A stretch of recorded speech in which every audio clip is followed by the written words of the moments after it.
Ever since the God Valley incident was first revealed, fans haven't stopped asking one question. What was the real reason behind that mysterious battle? Oda placed heavy emphasis on Pirate Island and the treasure that drove Rox to rally his crew and launch an assault on a marine and celestial dragon protected island. That kind of move clearly wasn't just for some casual fight or reckless adventure. It was personal, deeply personal. But then there's Roger. Why did he show up to that exact location? If his only goal was to take down Rox, why wait for him at God Valley instead of confronting him at his own base? And here's the twist. Garp hesitated to get involved. He only made his move once he found out Roger would be there.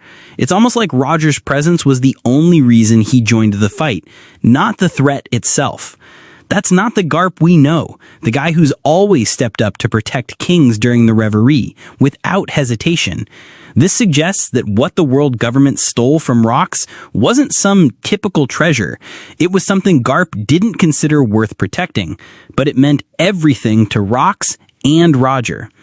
Now here's where things get even more interesting.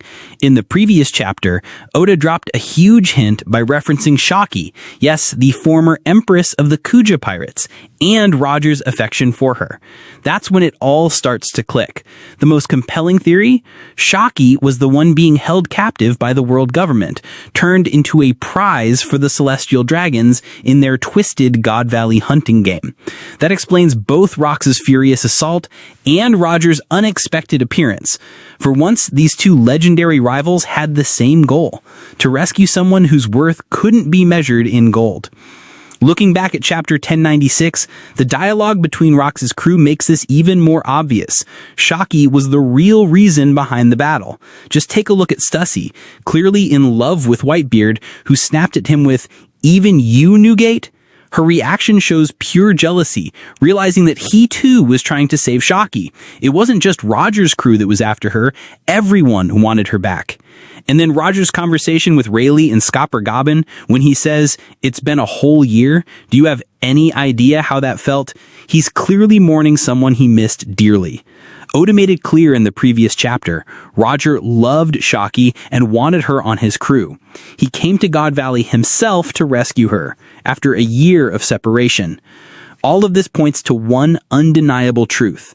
The real motive behind the God Valley incident wasn't some mythical treasure. It was about reclaiming someone dear, someone the government had handed over to the celestial dragons as part of their cruel game. And even though all signs point to the God Valley incident being a rescue mission for Shaki, there's another theory that can't be ignored. What if Roger really did show up to save the woman he loved from the clutches of the celestial dragons, but Rox had an entirely different goal in mind?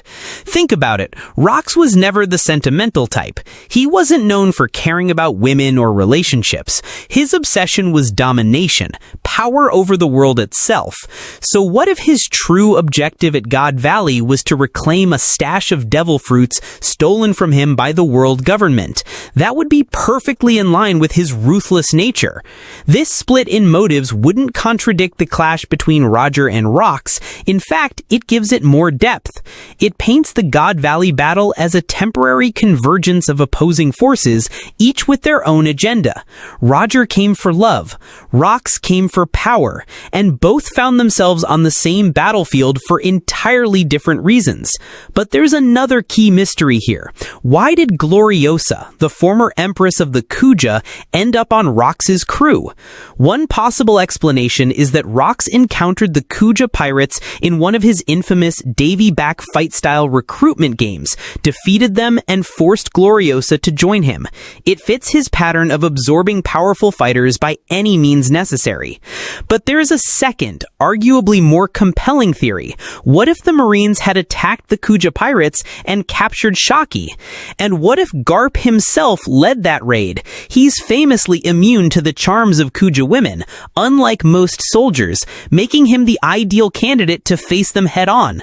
In desperation, Gloriosa might have turned to the only force strong enough to fight back, Rox d Xebec. This version of events opens the door to even more complex dynamics. Each major player in the God Valley incident could have had entirely different motivations for being there, yet their paths still collided in that one fateful moment. It wasn't just a battle, it was a perfect storm of conflicting desires, loyalties, and goals. And this theory gains even more weight in chapter 1156. The chapter opens with a scene that speaks volumes. Roger chasing down the Kuja pirates, trying to convince Shaki to join his crew. It's crystal clear. Roger was completely captivated by her. In fact, most of his crew seemed to be smitten, all except Rayleigh, who ultimately won her heart. The two now lived together peacefully in Sabaody Archipelago. Now, that detail isn't just fan service or a casual Easter egg. It's a direct clue from Oda himself. Shaki wasn't just some side character, she was the emotional anchor behind Roger's appearance at God Valley. His bond with her was strong enough to make the Pirate King himself risk everything to save her. Meanwhile, the chapter closes with a completely different perspective. Rox is shown speaking about his desire to acquire legendary devil fruits, a clear hint that his motivation had nothing to do with Shaki. He wanted revenge. He wanted power. He wanted back what the world government had stolen from him. This parallel storytelling, Roger's personal rescue mission versus Rox's hunger for power, adds layers of depth to the God Valley incident. Both legends were drawn to the same battlefield, but for completely different reasons. And that's what makes this moment in One Piece history so powerful. It wasn't just a pirate versus marine war. It was a convergence of personal stakes, intersecting fates, and competing legacies. It's no wonder that the battle's aftermath has remained shrouded in mystery, because it was never about just one story. It was about all of them colliding at once. There's also a strong possibility that Rox once possessed the very same devil fruit that eventually ended up in the hands of Boa Hancock. According to this theory, that fruit was stolen from him by the world government, and that theft was one of the key reasons he launched the God Valley assault in the first place. But it doesn't stop there. Rox wasn't just after a devil fruit. He may have also been after Shaki, not out of love or sentiment, but because she was a crucial piece in his larger plan. He wanted her on his crew. Why? Because she had the beauty and strength to wield that fruit to devastating effect. Think about it. Boa Hancock can literally turn entire armies into stone with her powers, all thanks to the fusion of the Mero Mero no Mi and her overwhelming allure. If Shaki, who was also known for her beauty and charisma, had been given that same fruit, she could have become an unstoppable force under Rox's command. A living weapon, a game changer in his quest for world domination. This scenario lines up perfectly with what we know about Rox's methods. He didn't just recruit crew members, he collected them, always on the hunt for rare, powerful, or dangerous individuals he could mold to fit his ambitions. And Shaki, with her looks, potential, and fighting spirit, she was exactly the kind of asset Rox would never let slip through his fingers. In this light, the God Valley incident wasn't just about power or revenge. It was about reclaiming a lost piece of his empire, one that could have tilted the balance of the world in his favor had the government not stolen it first.